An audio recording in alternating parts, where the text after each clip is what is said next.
distance, do you know? Welcome to the Clause YouTube channel. Together, we strive for a safer, secure, and more stable world.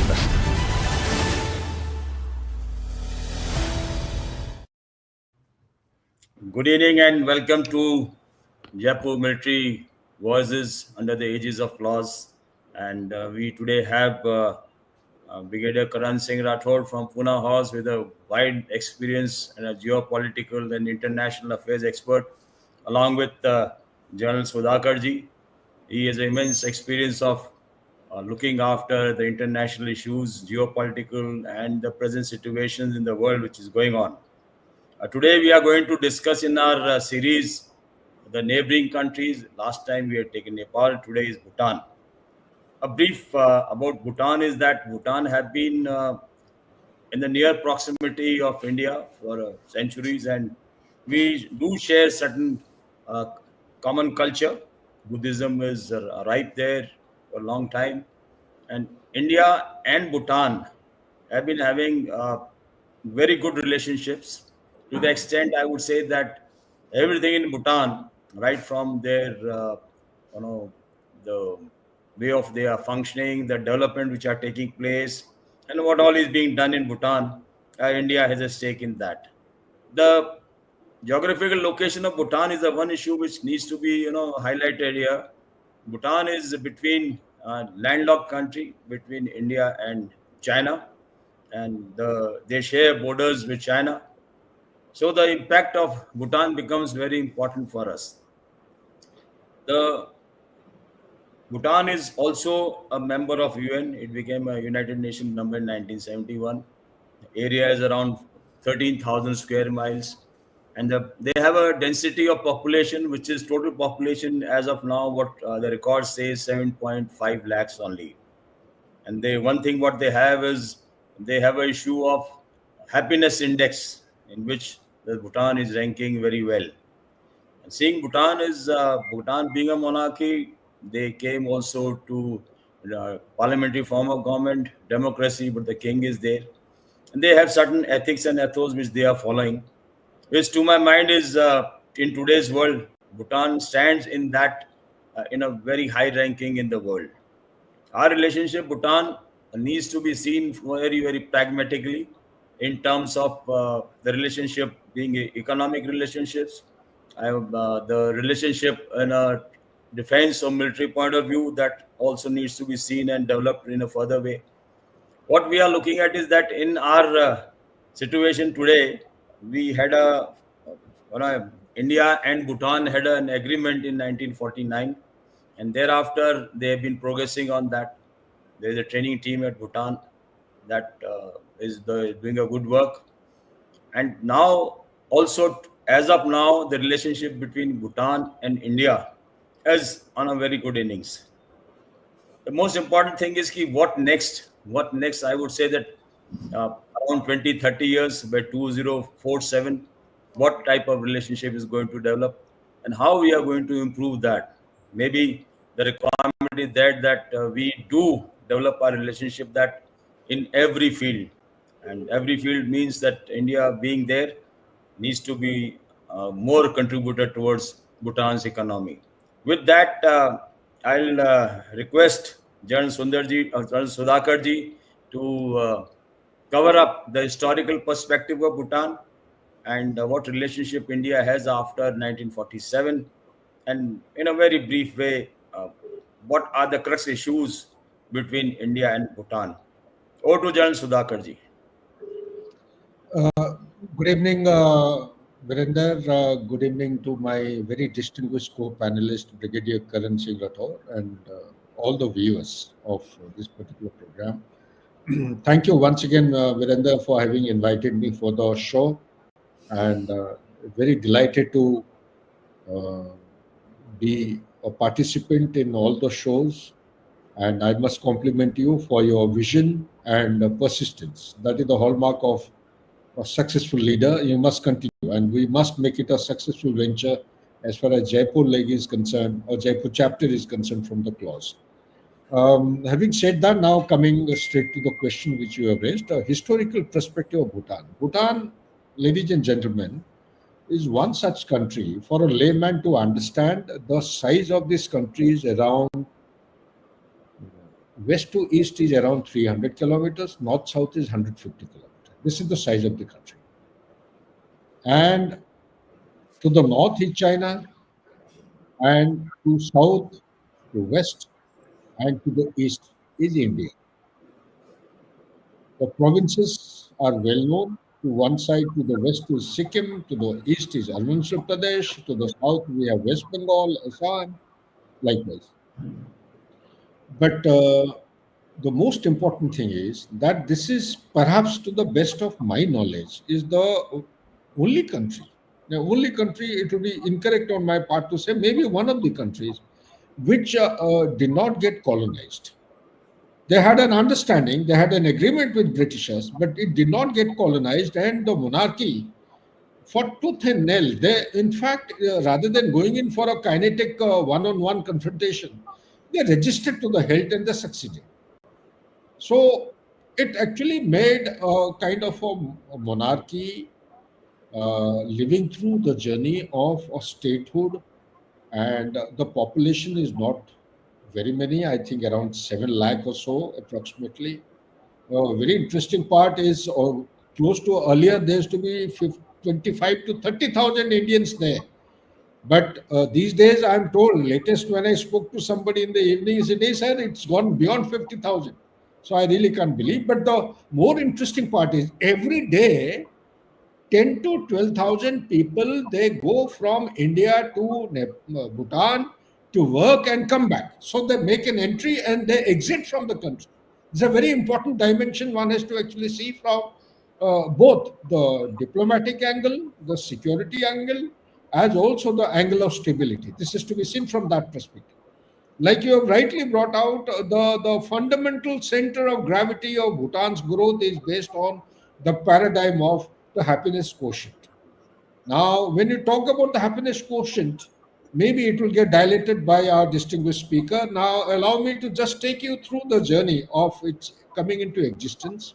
In 1949, there was a treaty signed with India essentially to seeking guidance of India in matters related to foreign relationship. We had a say in defense, we had a say in security, but predominantly it was our guidance which was inbuilt in that particular treaty with regard to foreign relationship. There are many other issues for consultation and coordination, but that is true. But this particular issue, actually, it was done away with. The whole treaty was revised in 2007. Until then, it was a monarchy in existence, and from 2007 onwards, it became a constitutional monarchy, bicameral system. The head of the state happened to be the monarch. The K4, K5 is the monarch, and till I think a couple of years back, K4 used to be the monarch. But below that, there is a bicameral system. It's a parliamentary kind of a selection. They go through the process of election campaigning and electioneering. They get elected, and they do study. They carry out administration as per the constitutional monarchy provisions. But historically, also, we need to keep in mind that Bhutan, being a landlocked country, during British time and post 1947, has been more or less dependent on India. I would say driven by many multiple factors, but predominantly the geography is such. It is a country, this 300 by 150 kilometers is located on the southern slope of the lower and the central Himalayas. So much so, the topography, if you study, it rises from the lower hills of Bhutan, suddenly picks up height from 200 meters, it goes up to almost about 7,000 meters in the northern border. So that is the kind of gradient one can visualize. And you have all the features. The geography is running north-south, all the ridge lines. That is how the river system is flowing. And another thing that is also very central, besides the religion, is that here is a country which is is based on a concept of neutrality. When I say neutrality, what it means is non-alignment. This is one of the very few countries in the world which has not allowed the presence of diplomatic mission of the P5 countries. P5 are, as you know, five of them: USA, France, UK, you have China and Russia. So these are the five countries. They have not allowed their footprint to be established as a diplomatic mission. But at the same time, let me also inject an element of caution that China, for preceding or the past 10 to 15 years or so, has been doubling down in its effort to somehow or the other force or coerce Bhutan to allow it to have its diplomatic mission inside Bhutan. Okay, this is one part. Second part I wish to highlight is, sorry, third part. Next part I wish to highlight is the 5-year plan concept. The 5-year plan concept, ever since this came into existence or independence of India, since 1961, if I respect my memory, 61, 62, India has been providing substantial amount for viability and successful implementation of 5-year plan. So much so, the latest figure I remember is around 4,500 crores. I think 2023 to 24. This is the kind of quantum of money that we give to this country to run its 5-year plans. Apart from that, there are many other things. For education, we extend scholarship to the student, the large number of students. It's a different issue. That because of technology invasion into the society, the mobile culture having come in a manner, internet having spread, awareness level of the students and the people having gone up, academic qualification has improved by and by. There are people who prefer to go to places like Singapore or elsewhere than that of India. So this is another point. Next point that comes to my mind, which I must highlight, is that we have a training team. The training team is located at Ha. Way back since 1960s, I think we started building up. Plus, there is a overseas. Whenever we have any kind of border road organization working out of the country, it goes under different names. In Bhutan, we have Dantak. Now, every road, I've been to Bhutan myself, so as you, so as Brigadier Karan, we may not be aware of the fact that every road or the link road in Bhutan, I am given to understand, going by the open source research one has carried out, has been built by Dantak. That is the involvement of India.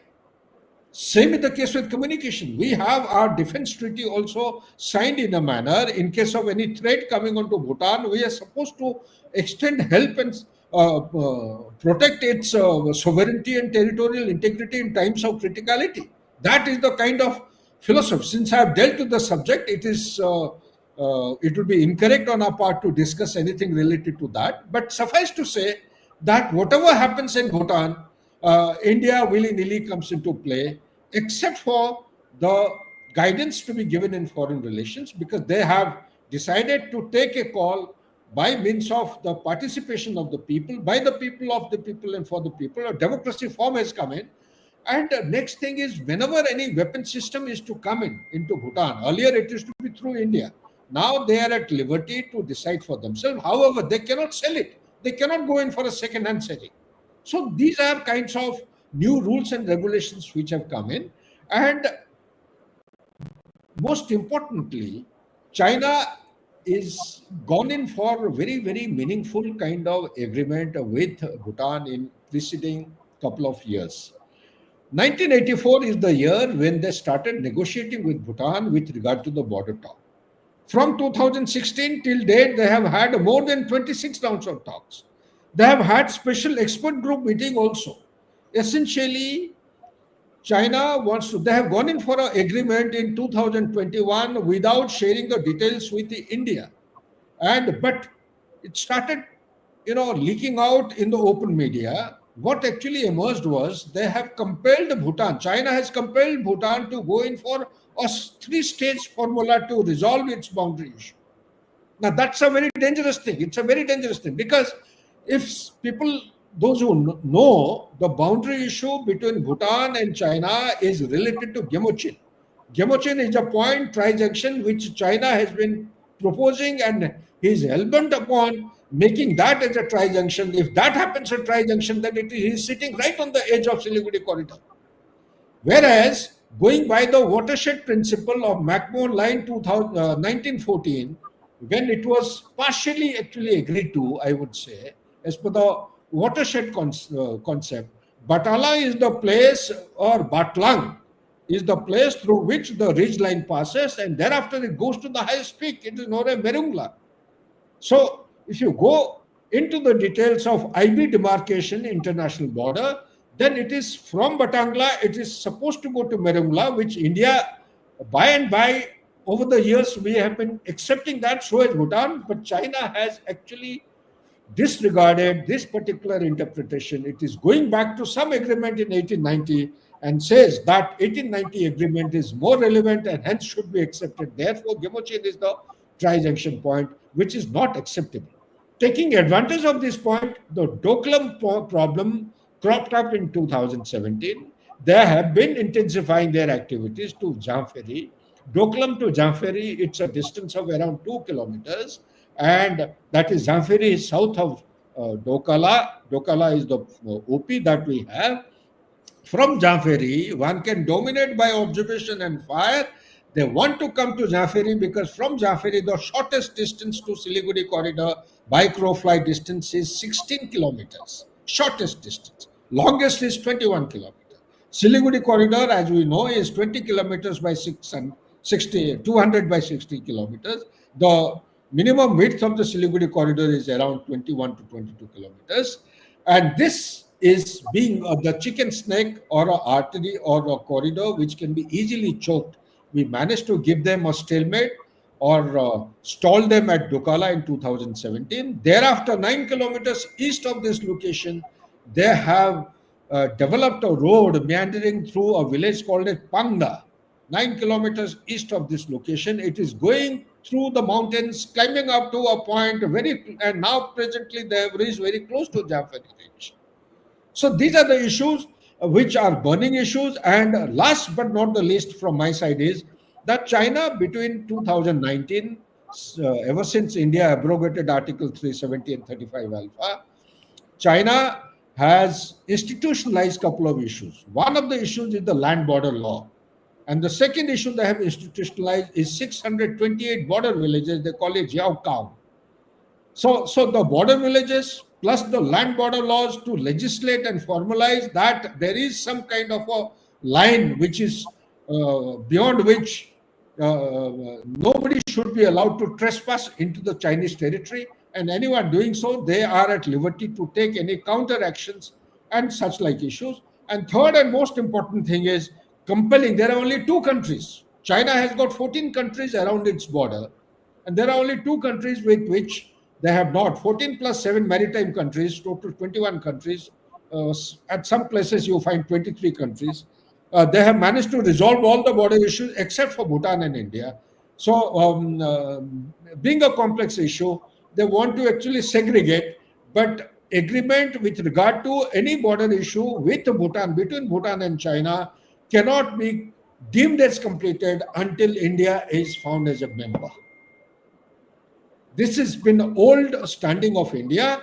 China somehow or the other has been forcing Bhutan to go in for an agreement and finalize the treaty, resolve the border issue between two of them rather than having three stakeholders in the complete group. So therefore, there is a sensitivity to Siliguri corridor because of situation, border management with regard to Bhutan. There is also a sensitivity of China coming in a big way. The tourists, number of tourists, they have calibrated the entire tourist campaign in China so as to make Bhutan as a very most attractive destination of in tourism all over the world in 2024. It has come number one. You can check up Google and find out. So as to encourage people to come to Bhutan on tourists. The figures are actually very revealing. Same is the case with overcapacity in China is manifesting in Bhutan. They have pumped in so many products at a cheaper rate. The market of Bhutan is getting flooded day by day. So likewise, there are many other issues which one should be wary of, and we need to handle everything with due care and caution. Thank you so much. I hope I've done justice to the subject that you expected me to do. Now back to you, please, Virendra.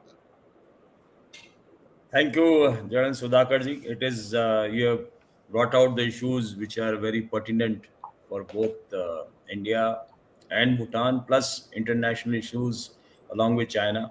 I was looking at the comments. Some of the comments you have answered already. You give an answer to those comments which are there in the comments box. And the issues which are very important, which you brought out, was one is the Chinese interference. I would say that in terms of soft interference, in terms of tourism and sending tourists there, Bhutan had a policy. I think they still have, that they used to charge $100 as a per day fee for any tourist coming there. It was free for Indians. When I had gone there last, this was the norm, and there's no requirement of visa for Indians. That issue is still there. Only thing, you have to enter and give your details when you are entering Bhutan. And Bhutan also has a very peculiar way of life. The facade of all the houses, buildings is same. Inside it can be anything. The dress is worn by same dress by the king and by a normal citizen. That is going on. That's why they have a happiness content. And very aptly covered, Jalan Sudhakarji. It is an eye opener. The issues right from the very historical perspective to the present day scenario. And yes, for the future requirements, and I would say that uh, the strategic importance, being a landlocked country between China and India, what is required to be done, and what should be the, I would say, the future requirements of India and Bhutan to work together in a more profitable, pragmatic, fruitful way. This I'll request Brigadier Karan Singh Rathore to cover the two aspects. Over to you, sir. Thank you, Brigadier Birendra. I think that was a very interesting and informative inputs by General Sudhakar Jee. And I would like to say, I view Bhutan as from the Chinese point of view, Bhutan is a low-hanging fruit, and which can be, from their perspective, can be snapped up at any point of time when they want to do it. The during World War II, the Allied powers had guaranteed the security of Belgium against invasion, and when the Germans actually invaded, the Allied forces could not in time react so that they could counter the invasion, and then the history goes and takes a turn whichever way it did. In the same context, and today when we see the way the conflict scenarios are evolving, the Russia-Ukraine, what you call the operations, the war, which has been ongoing for more than 3 years now, we see there are no clear delineations, clear boundary lines of a wartime, of war and peace. In peace, there is war. Crimea was taken, no war was declared. So, as a country, we have to be very clear as to what situations call for our intervention. That decision is going to be very critical. Fundamentally, in 3 areas. One, as General Sudhakar Jee has said, in general area of Dokalam, there is a dispute with Bhutan as far as China is concerned. And Bhutan and China have one dispute in the central sector where there are 2 valleys which are of historical and cultural significance to Bhutan. And lately, in about a decade back, they have raised this area of Sakteng wildlife sanctuary, which borders with Arunachal. And as per the media information goes, they have been pushing the Bhutanese to exchange Doklam, and they will in turn give up their claims in the central sector. And the Bhutanese, it seems, had come to an agreement with the Chinese on these lines, but they did not ratify this agreement, and therefore the situation remains what it is. But then it is a pointer. It is a pointer that Doklam per se may not be so important to Bhutan. But Doklam is very important to India, as General Sudhakar Jee has brought up. But the central sector, where these two, the areas which uh, China has intruded into, and it has set up these border villages and it has set up its military posts, those are considered culturally and historically of great importance as far as the Bhutanese are concerned.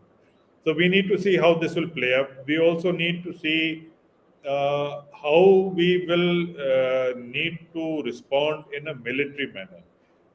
Is a conventional response going to be adequate, or we need to modify our response, which will be more graded and which will escalate with the situation as it escalates, uh, and in which various uh, arms of the government will have to be a part thereof. And in particularly when you were mentioning about the soft power, and we see that Bhutan is now being flooded with Chinese goods, Chinese tourism. We need to see what happened in Nepal. There is a linkage. There is a connect.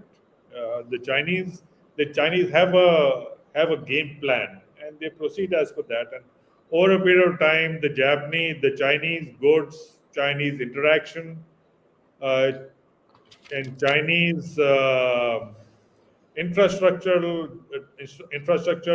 developmental activity had a impact on the Nepalese people, and their acceptance in Nepal grew. And as we see now, there we see politically also it had a major impact. And in Bhutan, you now have though the monarchy is very powerful and they have a major say, but then there is a democratic, there are two legislatures and both are elected by the people. And how they will shape up uh, in Bhutan in times to come, and thereafter how it will influence its foreign policy, which now is no longer being guided by India, and neither are their arms imports now being guided by India. So we, we are, I should say, walking a very thin line, and it is a very sensitive situation, and we have to handle it.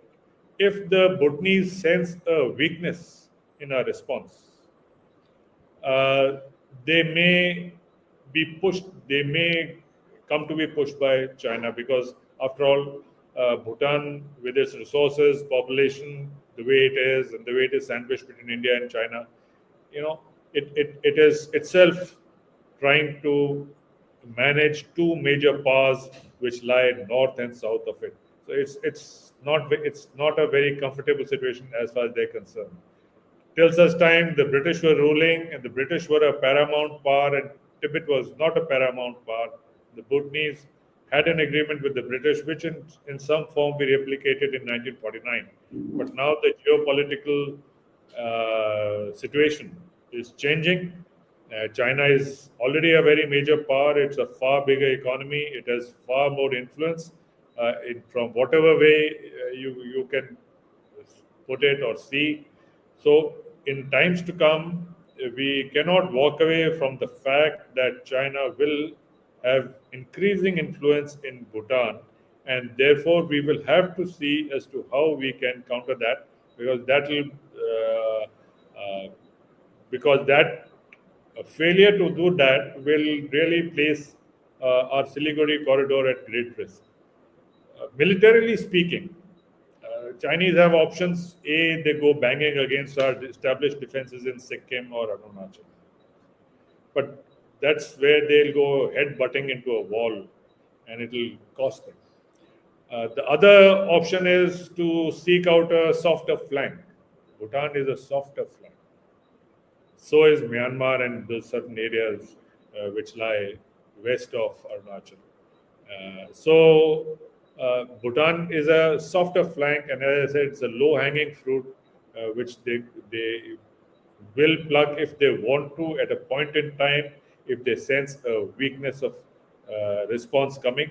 So therefore, when we reacted in Doklam in 2017, it with strength and with determination, uh, it gave them an indicator, as also as in Ladakh and all that we have.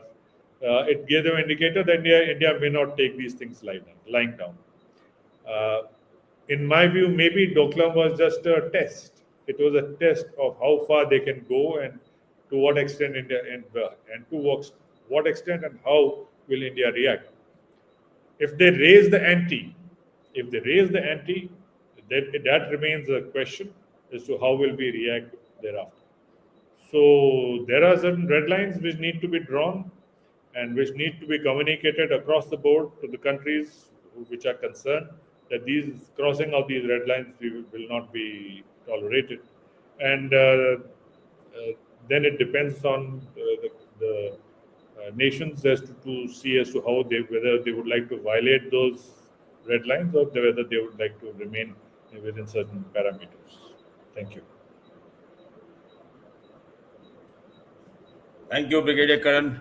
Very vividly covered the aspect of the relationship between Bhutan and India, and also keeping in mind the Chinese interest in that, and maybe the influence which is going on, the Doklam issue. I would like to put across that Bhutan has been looked after very well by India. I am privy to the issues which I cannot specify on the open media. Have been looked after very well, be it economics, be it development, be it militarily.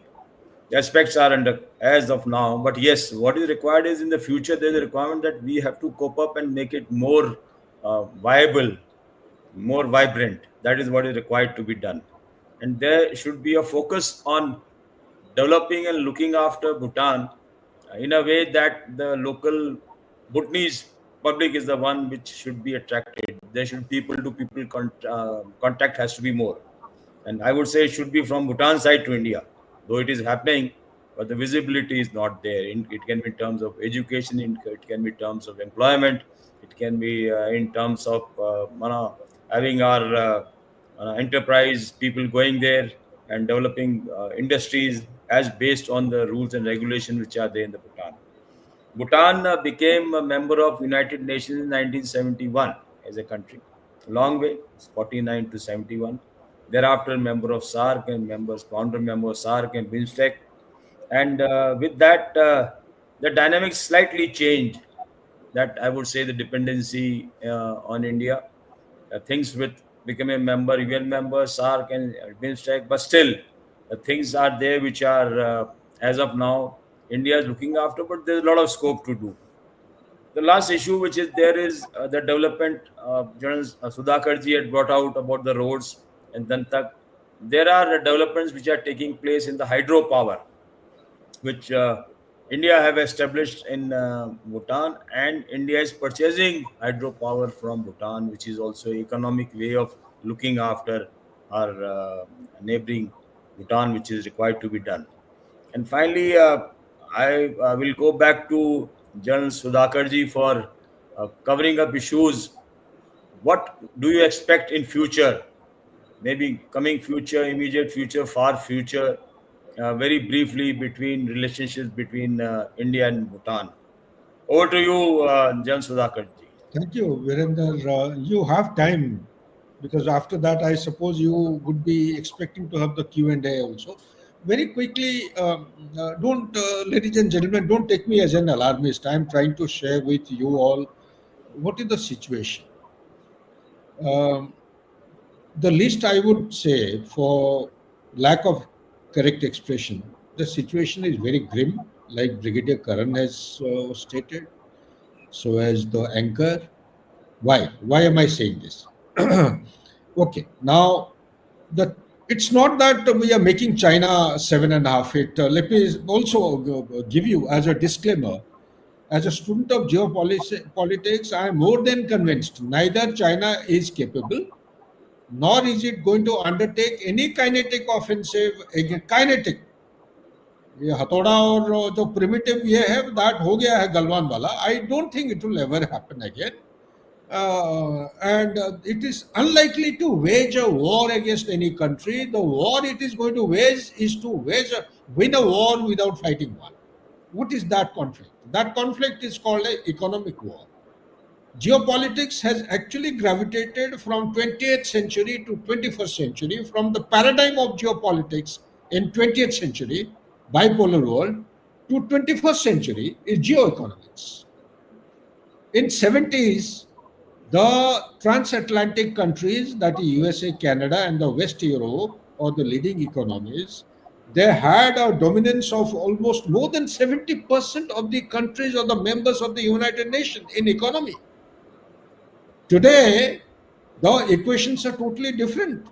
Today, China is the country which has got doing trade with in open sources. You will find more than 120 countries. My research is indicating 156 countries out of 192.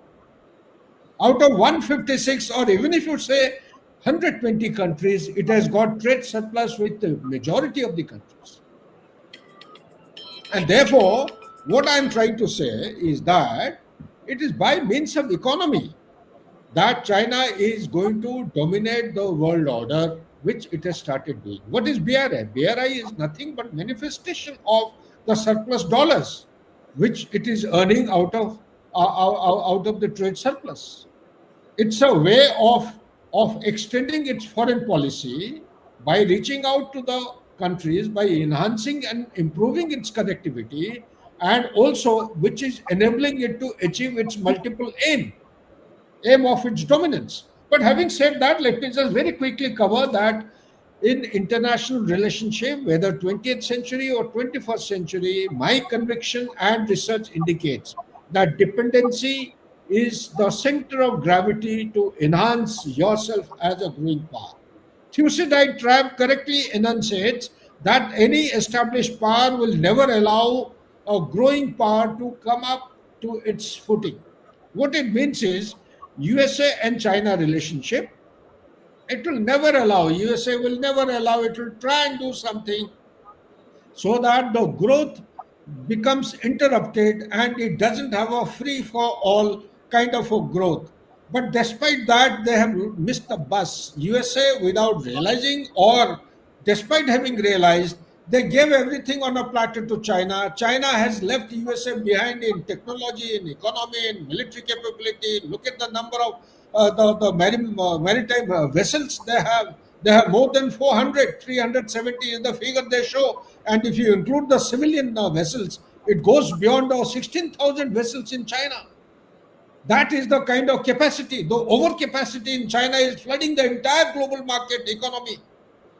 So these are the kinds of, and you talk about the technology, talk about the critical mineral, it has got 97% dominance of the rare earth element in the world, 60% production, 80% processing, and it has got the upstream, the midstream, and the low stream, downstream dominance. It has got the processing machine which no other country has got, and there are two different varieties. One is soft variety of rare earth element, the other is hard variety.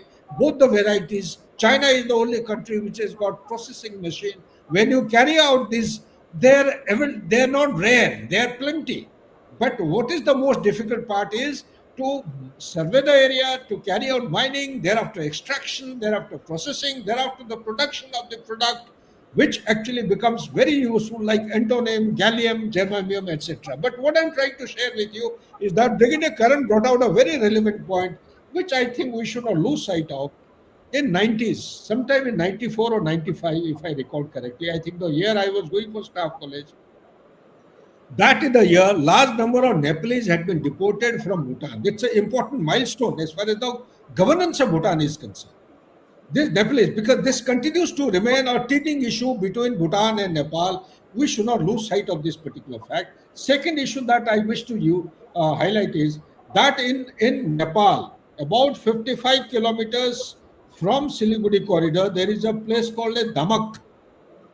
Damak is in Jaffa district, which is of the Honorable Prime Minister Mr. Oili.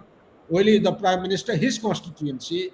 Ladies and gentlemen, there is a SEZ coming up, and 491 industries are coming in a big way. The majority of these industries are from China. 55 kilometers. Yadong is a place where the railway line of China is coming from Punjab. It is coming up to Yadong. Yadong is 68.5 kilometers from Nathola. And also there is a railway line coming up to Sigatse. From Sigatse, going opposite Nepal, this is called as Kharasa. That is around 25 kilometers away from the border. There is a railway line also is under construction. But what my point is that we need to understand border villages have come up. The land border law is also been formulated by China. It is being implemented. I think it's about time India should take stock and start visualizing the kind of threat which is likely to manifest. The G695, G695 is an infrastructural plan which is going to be developed close to the disputed areas, which is south of the existing G219 towards Ladakh side, and the G318, which is towards Sikkim and Bhutan side. So when you have a road infrastructure like this, going to be over more than 10,000 kilometers, going to come up by 2030, I think such kind of, it's not a red herring. They have allocated money. The construct survey has been done. This particular infrastructure development is going to touch all the disputed areas. I think the time has come. We need to call it out for the people who matter to take it seriously. Second point I wish to share is Lal Monir Hat. Never look at Bhutan in isolation. Bhutan has to be seen in a comprehensive manner, in a holistic manner. What is happening in Bangladesh? Lal Monir Hat is the Second World War airfield which is being activated. China is giving the money. Pakistan vendor has already been contracted. He's going to build. There are gun emplacements which are under construction.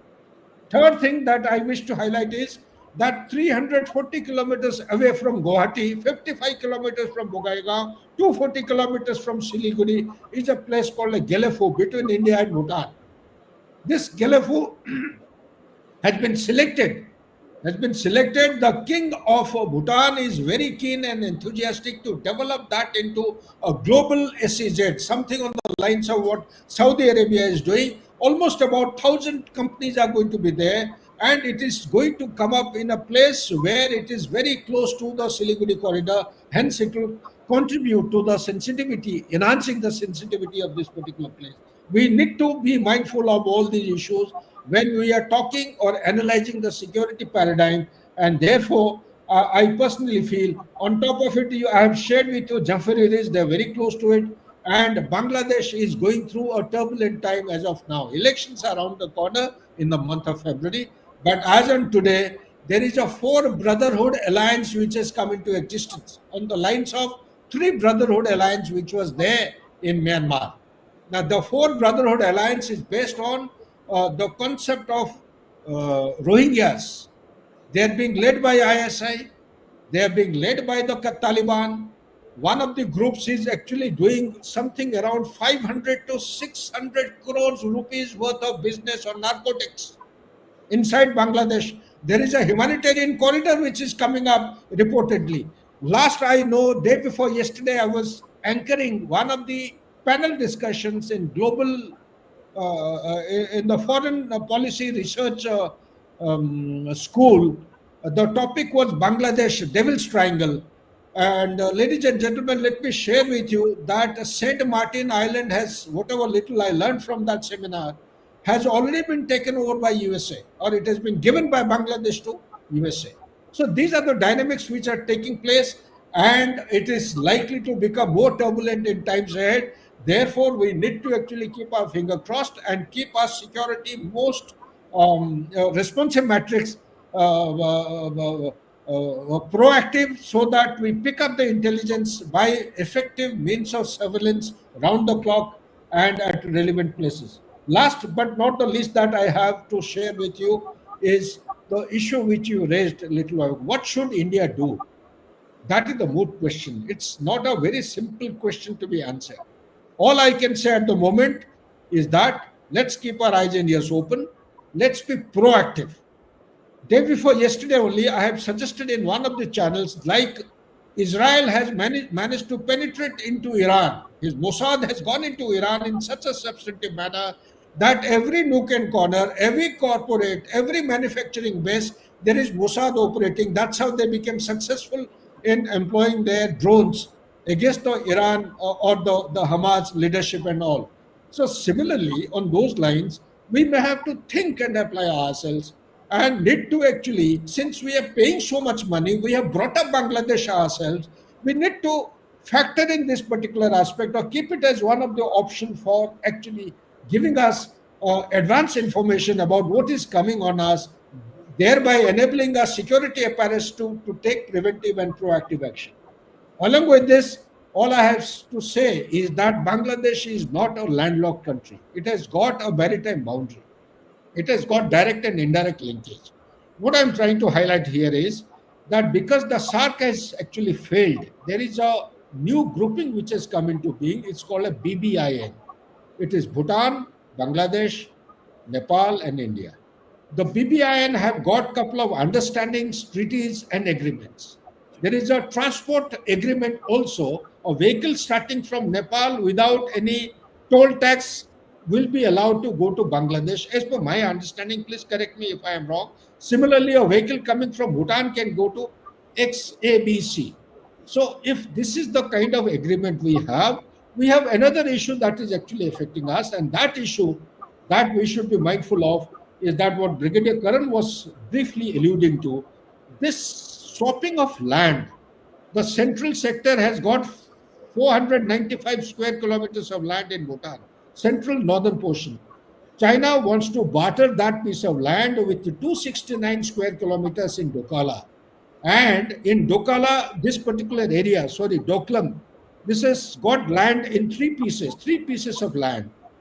One is 89 square kilometers in Dokala. The other one is 134 is Shakote. The other one, another third one is around that much. Total comes to 269.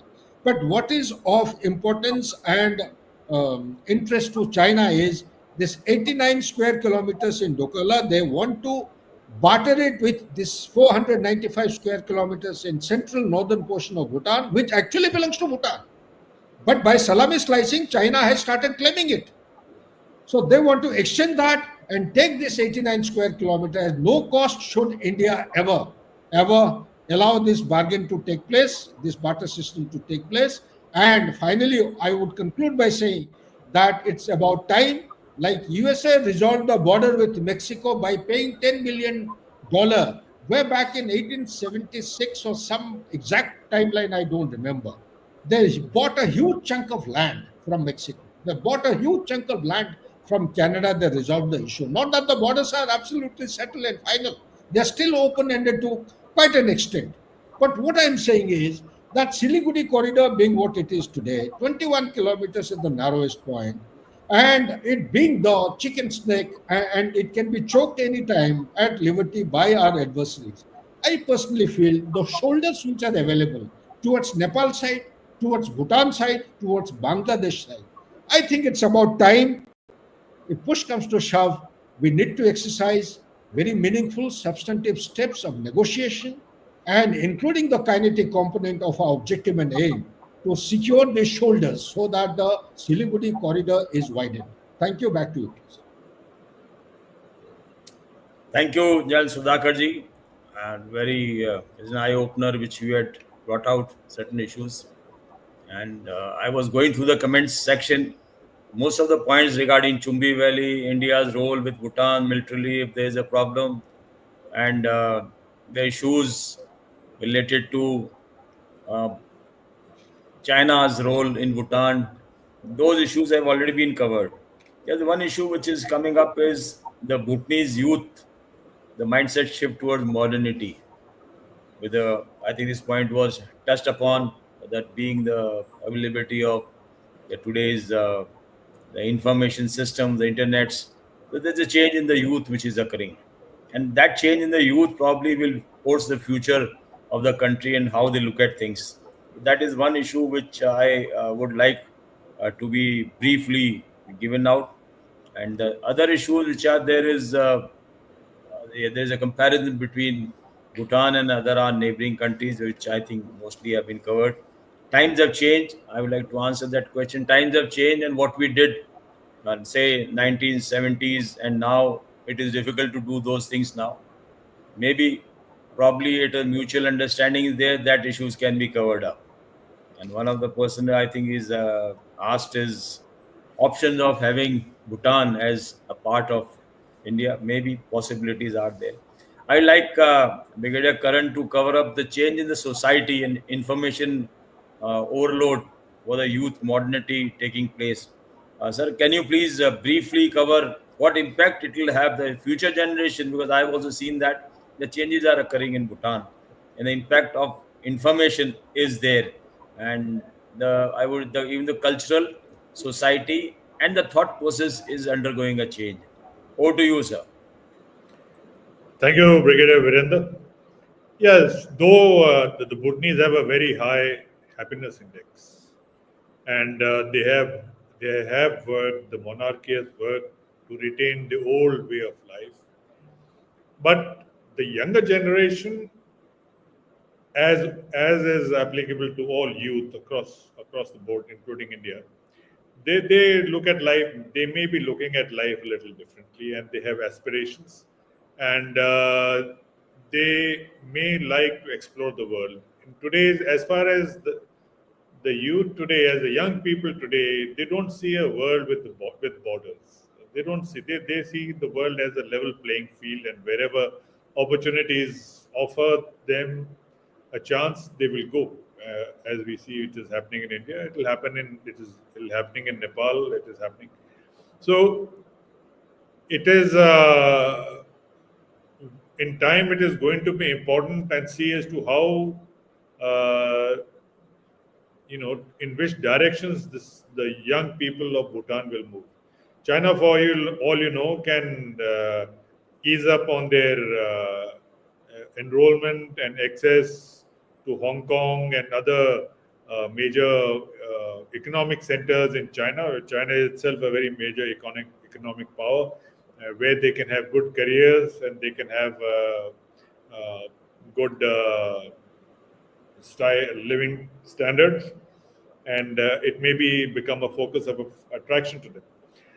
India also offers the same, but will it be in a position to offer at the same scale as what China will be able to do?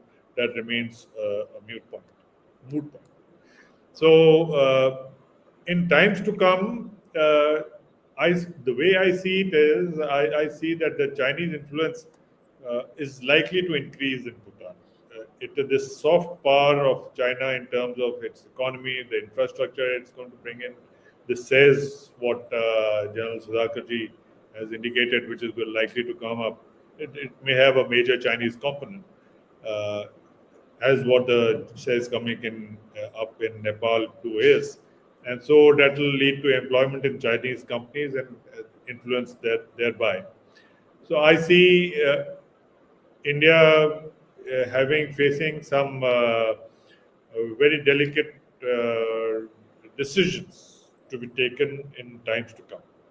It was a good thing at some point in time, whenever it was decided earlier, that Sikkim was, absorbed into the Indian Union, and it became one of our states. Uh, Otherwise, today we would have been facing a similar sort of situation in Sikkim also. So, as far as Bhutan is concerned, and Bhutan, as compared to Nepal, is far more vulnerable. All its communications run north to south. From Dokulam, while as a crow flies, the distance to Siliguri corridor could be between 16 to 20 kilometers, but the lines of communication run through Ha and down to Phuntsling. And so, uh, while one can say there is not likely to be a kinetic engagement, but I may not agree with that entirely, because as we see the world, uh, happenings in the world today, there are the number of kinetic engagements are increasing, and we see countries willing to use force. Economics would set the stage, but the willingness to use force is always there. And as far as Northeast is concerned, as far as India is concerned, it's a huge vulnerability. This narrow Siliguri corridor is a huge vulnerability. All our lines of communications, everything, logistics, lines of communication, everything runs through this. and anything cutting it off. You don't have to physically nowadays sit there to cut it off. And if you examine Chinese force structures, you find their airborne is a very major force complement. They have a very major airborne force complement. They manufacture their own heavy lifters. They unlike India, they don't have to import from America. They manufacture their medium lift and heavy lift aircraft. So the manner in which the things will shape up in future, if the push comes to shove, will be different, and we have to be aware of that. And as General Sudhakar very rightly said, some very tough decisions have to be taken. We cannot bury our heads in the sand and think that things will remain the way they are, and we push a few thousand crores to Bhutan, and then Bhutan will always remain inclined towards it. May not happen that way. Bhutan will come under a lot of pressure. It may come under the politics of this country may change. The Nepalese who were thrown out into Nepal, for all you know, there may be some sort of a they were Bhutanese not for a short time, for a very, very long time. They were Bhutanese citizens who were pushed out. So it remains a what do you call a fire which remains kindled and which can be stoked at any time, and an insurgency can be incited. In any case, the government in Nepal is more inclined towards the left. So therefore, Bhutan is one area, though small in size, but it is a very soft target, and it has to be handled with a lot of care. But underlying that care, also there has to be firmness backed up by capability. You can be firm, but if it is not backed up by capability, it will have no meaning. You back it up with capability and you back it up with intent, the country will likely to continue to remain more aligned with India, despite the Chinese influence. That's all that I have to say. Thank you. Thank you, sir. Today have been a very impactful and vivid discussions and insight into the relationship between India and Bhutan. Sir, I'll just come back to just a minute, sir.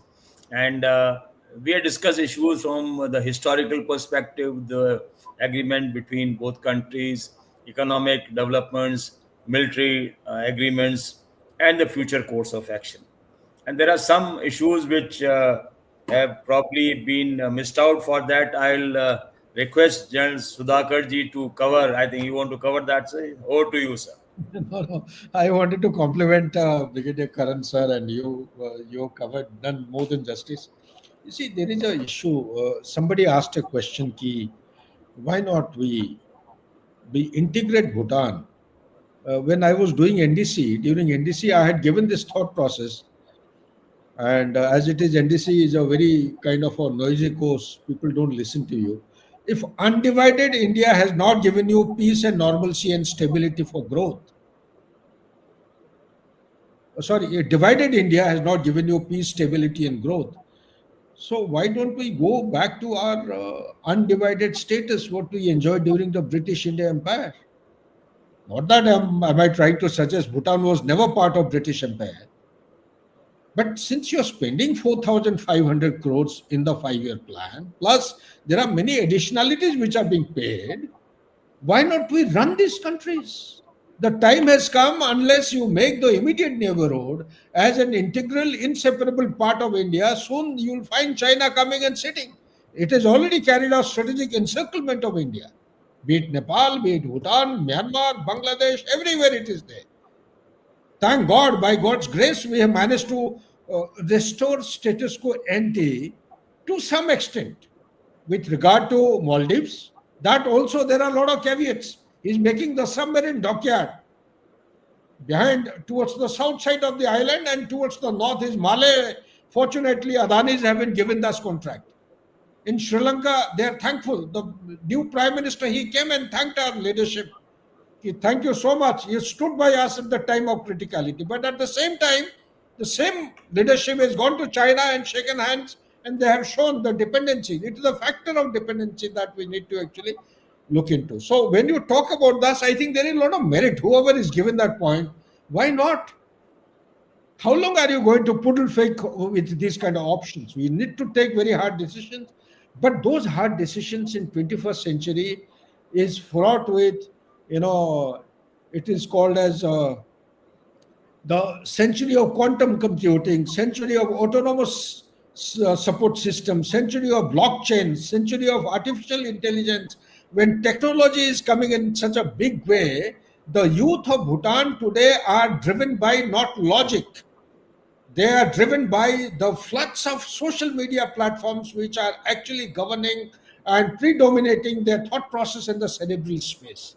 Today, Bhutanese students, they are exercising the option of choosing the academic roadmap by virtue of the connectivity they have on the internet.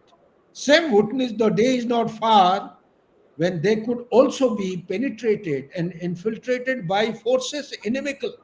Those who have made deep inroads into Bangladesh. The distance between Bangladesh to Bhutan is just 21 kilometers at the nearest point. And same is Bangladesh is being used as a springboard to penetrate into Arunachal Pradesh and the northeastern states. So Bhutan, if it is considered in the same merit and profile, I think the apprehensions expressed are very, very genuine.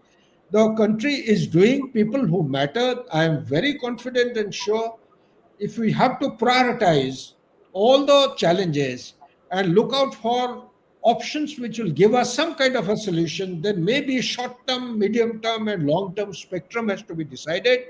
Levels have to be decided, strategic, intermediate, and tactical level. And themes have to be decided on what all issues, political issue, diplomatic issue, socio-economic issue, military issue. In these, if we can identify, perhaps we will be able to do some kind of a crisis management. But the hallmark of our nation being a progressive and forward-looking nation looking to become a global power is to anticipate any kind of challenge unfolding by the day. Are we capable today to anticipate? Is our raw good enough?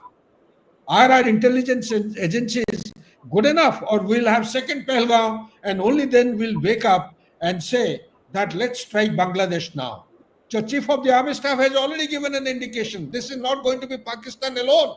It may be another country. Which is that country we are targeting or hoping to target, or which is the potential threat that we need to actually look in for to when we have to decide selection of the objectives based on the threat matrix. So this is all I have said. There are no quick solutions. The need of the hour is it is not only Indian Army or the armed forces or the security apparatus that we have who are responsible for the security and safety of the country. I think time has come wherein every citizen has to ask as to what can I do for the country and not always what country can do for us. Thank you, Gen Sudhakar Jee. Very aptly summed up that what the citizen is supposed to do. Actually, frankly speaking, every citizen of the country should become a Kshatriya. It is required 140 crore Kshatriyas. They can look after our country very well. And the futuristic requirements are many. Maybe one issue is a Akhand Bharat. When you look at amalgamation, coming together, whatever format, that is one. Maybe far-fetched, but that is one of the thought processes there. And things working out towards having the adjoining nations along with us and looking after them. In the end, I will just sum up that it has been a very impactful, vividly described discussion on our neighbor, Bhutan, very important to us strategically, and being a landlocked country. And we have had a very dynamic relationship with Bhutan right from the beginning, and it is continuing. With that, I would like to thank Brigadier Karan and Gen Sudhakar Jee for being part of this discussion. Thanks a lot, sir. I am signing off. Jai Hind. All the best. Thank you. Thank you, Brigadier. Thank you, General Sudhakar Ji. Thank you so much. Well spoken, sir. Well spoken, Virendra. Keep it up.